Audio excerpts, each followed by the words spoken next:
Narendra Modi stadium వేదికగా Gujarat Titans Punjab Kings జట్ల మధ్య జరిగిన 5వ ఐపీఎల్ మ్యాచ్ చాలా రసవత్తరంగా సాగింది. టాస్ గెలిచి బౌలింగ్ ఎంచుకున్న గుజరాత్ జట్టు పంజాబ్ కింగ్స్ ను పరుగులు చేయకుండా ఆపడంలో ఆపసోపాలు పడింది. ముఖ్యంగా పంజాబ్ కొత్త కెప్టెన్ శ్రేయస్ అయ్యర్ ఫైర్ పుట్టించే బ్యాటింగ్ చేసి 97 పరుగులతో అజేయంగా నిలవగా 7వ స్థానంలో వచ్చిన శశాంక్ సింగ్ వైల్డ్ ఫైర్ బ్యాటింగ్తో 16 బంతుల్లోనే 44 పరుగులు చేసి అజేయంగా నిలిచాడు.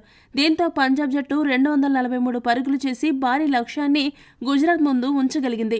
ఇక ఈ మ్యాచ్ అనంతరం పంజాబ్ కెప్టెన్ శ్రేయస్ అయ్యర్ మాట్లాడుతూ ఏమన్నాడంటే, కొత్త ఫ్రాంచైజీ వాతావరణం చాలా బాగుంది. నిర్ణయాలు తీసుకోవడానికి ఇక్కడ బాగా స్వేచ్ఛనిచ్చారు. నేను 19వ ఓవర్లో సింగిల్ తీసి నా సెంచరీ పూర్తి చేసి ఉండవచ్చు, కానీ ఇక్కడ నా సెంచరీ ముఖ్యం కాదు. ఎంత వీలైతే అంత భారీ లక్ష్యం ప్రత్యర్థికి నిర్దేశించడం ముఖ్యం. అలా దృక్పథంతోనే ఆడాను కాబట్టి పంజాబ్ జట్టు ఈ మ్యాచ్లో గెలవగలిగింది.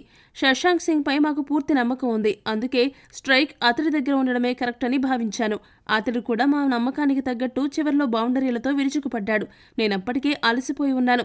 నేను నా సెంచరీ కోసం చూసుకుని చివర్లో శశాంక్ లాగా ఎక్కువ పరుగులు చేయలేకపోయి ఉంటే మేము గెలిచేవాళ్ళం కాదేమో. ఎందుకంటే ఈ మ్యాచ్లో మేము 11 పరుగుల తేడాతోనే గెలిచాం అనే విషయాన్ని మర్చిపోకూడదు.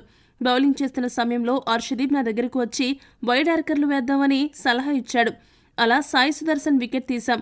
ఆ తర్వాత విజయ్ కుమార్ కూడా అదే ప్లాన్తో బౌలింగ్ చేసి గుజరాత్ను కట్టడి చేశాడు. ఇంపాక్ట్ ప్లేయర్గా వచ్చిన విజయ్ అద్భుతంగా బౌలింగ్ చేసి అదరగొట్టాడు. ఈ మ్యాచ్లో అసలైన గేమ్ చేంజర్ హర్షదీప్ సింగ్. అతడు ఇచ్చిన వైడ్ ఆర్కర్ సలహాతోనే మ్యాచ్ మలుపు తిరిగిందని అయ్యర్ చెప్పుకొచ్చాడు. ఈ వీడియో గనక మీకు నచ్చినట్టయితే లైక్, షేర్, కామెంట్ చేయండి. మరిన్ని స్పోర్ట్స్ అప్డేట్స్ కోసం మా ఛానల్ను సబ్స్క్రైబ్ చేసుకోండి.